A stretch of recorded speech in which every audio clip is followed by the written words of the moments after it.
Welcome to a new daily top Askreddit video. Today's topic. Those of you who live in small towns, what is the current local controversy all about?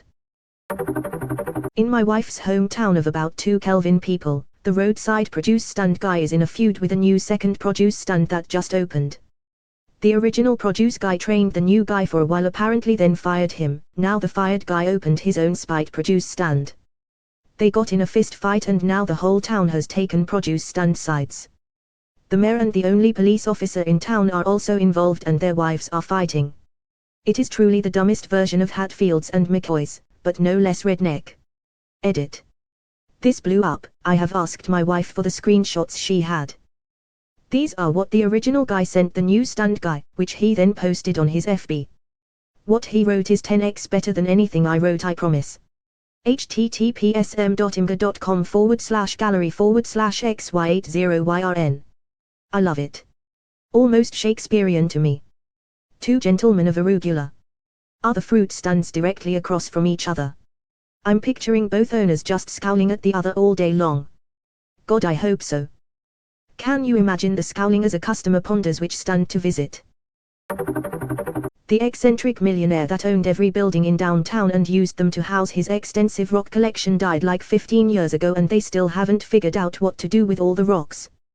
Tucson holds a gem and mineral festival every year. I'm sure you'd find some buyers there. It's next week. I'm in Tucson. Edit. I was a bit early, February the 10th, but all the tents are already set up and everything. Edit again. It does start next week, there's a bunch of different ones. Jobs is the good one, January the 26th, February the 6th. Jesus Christ, Marie. They're minerals. One guy started a home addition without getting the required permitting, then threatened to beat up the mayor when confronted about it. The mayor backed down and let him do it. That spread around town, so others have also threatened the mayor to be able to build shit they shouldn't, so now all the hillbilly types in town are just doing whatever they want with their yards and houses, which is starting to cause problems as they dig and cut various things underground, because of course they aren't calling to get surveyed for where all the buried infrastructure is. Edit. Changed the wording so people wouldn't think the mayor was having people beat him up. I'm sorry, that sounds like a legitimate problem, but that's hilarious. Sounds like Trailer Park Boys meets Schitt's Creek. In our small English village, someone has managed to knock over one of the speed limit signs at one end of the road. It's a mystery, everyone is trying to guess who did it / what happened. Was it intentional? Except it's not a mystery in our house. It was my sister and she hit it when she swerved out of the way of an oncoming car, narrow country road. We'll keep acting like we are as clueless as everyone else though. I can't believe it worked. We started a thread and made up all these replies and successfully baited you. You'll be receiving your bill from the township in 3 to 5 business days. Nice work, everyone. Handshakes all around, gentlemen. Same time next week to out the culprit who trampled Mrs. Perkins Petunias. A woman on the city council constantly spouts about cleaning up the admittedly horrible drug problem in town and goes on sanctimonious rants on social media about it. Her son is the main dealer in town. He lives in her house.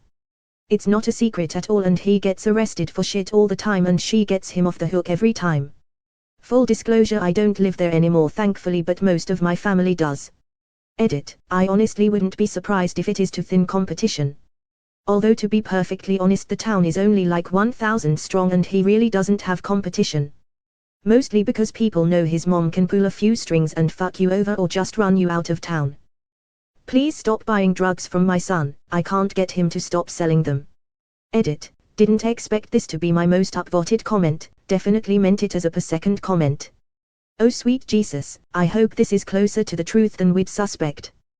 The sheriff in the next town from my hometown has a son like this. He wasn't the main guy, but he was a lot of people's go-to. Dude would also get arrested for prostituting himself and got the unofficial nickname Lick Dick when it came out that he started with the later. Randy, are you prostituting yourself for cheeseburgers again? A man gotta eat. They just built a new Verrazzo in town, but someone started a rumor that it was also going to be a pira bread. Someone went as far as to mark it on Google Maps as a pira, even though the building is clearly a single store with Verrazzo signage. It'll never be pira, you don't know that. This is not our first rumored Pira. We currently have a similar situation. Town of 3,700. Old grocery store was leveled and a gas station is being built. Someone started a rumor it was a Sonic. An announcement was made clarifying the new establishment is not Sonic, it's just a gas station / mini mart. The town Facebook group is livid. People are now attacking the town government for the loss of Sonic, even though it was never going to be a Sonic. It must be the tater tots. There's also a pig that keeps getting loose and wandering down the state highway. The owner is convinced someone is letting it out but finding a way to avoid the trail cameras he set up. The pig is just trying to get to the nearest Sonic. County scale, the council voted to redistrict based on maps that they made themselves. It was vetoed in favor of one made by an outside firm. They overrode it. Gerrymandering to hell and back. Town scale, they are gonna demo the empty Sears building and I'm trying to find how and when so we can go watch it implode or something. Not controversial, just wild. Very local scale, the 102-year-old pillar of the community died and 2 pastors were fighting over who got to preside over the service.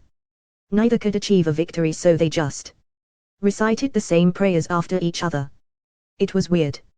Extended family scale, at this funeral I mentioned the guy with the bulldozer who digs the graves and was informed that's my second cousin. I blurted out the only thing I know about him, which is that he owes my parents $400 for double charging them for digging my grandfather's grave. His wife was there. We don't know if she heard me or not. My mom isn't pleased. Amazing. Just amazing. Population of 1,000. Here some of the power got knocked out BC of a raccoon doing some dumb shit on a power line. That happens quite often in my town except it's snakes and squirrels getting into power line boxes, frying it all. Lol, the mayor has a personal feud with this one guy that has an emotional support pig while living in the village. Housing farm animals are illegal within the village. This is upstate NY with a population of 2,200. Even more silly is this guy lives on the last parcel in the village. Next door is a hay field. Can he just secede from the village? Sheep. Whether or not to continue allowing a flock of sheep to graze on the town green, with a petting area for lambs. Some think the sheep do a fine job of keeping the grass under control, and fertilized, others want landscaping professionals to do the job. But that's literally what the town green was for. Yeah, isn't that what the Boston Commons was, historically? The common grazing land. So have it done for free, naturally, or pay someone to do it and see the issues that will entail. Perhaps the person who is to be paid to do it is the brother-in-law of the person agitating against the sheep. I vote sheep. So this one has been ongoing for a while, but the Nutcrackers. My hometown, where I no longer live, but still have family so I keep apprised of local matters, has decided, in a bizarre bid to increase tourism, to become the Nutcracker town. The reason? An older woman donated her Nutcracker collection to the Historical Society. Something like 2,500 Nutcrackers. I think because her kids told her flat out they would dispose of them after she died if she did not make alternate arrangements. So, the town decided, well, they had all these Nutcrackers on display. This could be good for tourism. We could be known for something. People were bewildered and predictably upset. A lot of townsfolk don't want to be the Nutcracker town. All the local businesses have been pressured to buy these giant expensive cardboard Nutcrackers from the local print shop. They are terrifying. There's been general outcry. Facebook groups, the whole 9 yards. And still the town persists. Still there are these hollow-eyed giant cartoonish cardboard Nutcrackers everywhere you look. Edit, someone guessed it, so I have effectively triangulated myself. Internet safety fail 101. If you want to see some local news on the subject, look no further. Edit 2, okay, since many people have asked, and not everyone can access the news sites, I've attempted to upload a picture of the cardboard Nutcrackers. Let me know if it doesn't work and I'll give it another go. I don't know why, but the idea of people who don't want to be a Nutcracker town being forced to live amongst scary giant cardboard Nutcrackers seems really hilarious. Hell is real and it's full of cardboard Nutcrackers. Send this to Hallmark, it will be the best-selling Christmas movie this year. She was a big-shot lawyer in the busy city known for her aggressive moves in the courtroom. he was an anthropomorphic Christmas ornamentation brought to life when he wished upon a falling star. Can they find love in this crazy world? This Christmas, the Hallmark Channel proudly presents The Utbuster and the Nutcracker. Local pizza place fired all its staff mysteriously last summer and closed for a few weeks. Naturally, rumors fly right away. Turns out the Mormon owner, who liked to parade his family as the paragon of small-town virtue, was having affairs with multiple staff members. The wife kicked him out, fired anyone who knew, and then rehired and trained a bunch of new staff. One of the fired staff members then opens her own pizza place to rave reviews in the nearest town over. OG Pizza Place announces it will close at the end of the year right after they run a promo for gift cards. People are pissed they only have a few weeks to use the gift cards they just bought, and were planning to give as Christmas presents. After weeks of record sales, OG Pizza Place announces they are staying open after all, and now people are pissed they used up the cards they'd intended to give as gifts. TL, Dr. One pizza owner is disgraced, his wife kicks him out and takes over, then his mistress opens a competing business. Then a bait and switch about closing leads the entire town to be pissed off. Edit, I just got off the phone with my dad and he told me that new pizza place was actually founded by two mistresses. I straight up didn't believe him and he sent me the website for the new place. Yep, Mistress #2 is a manager.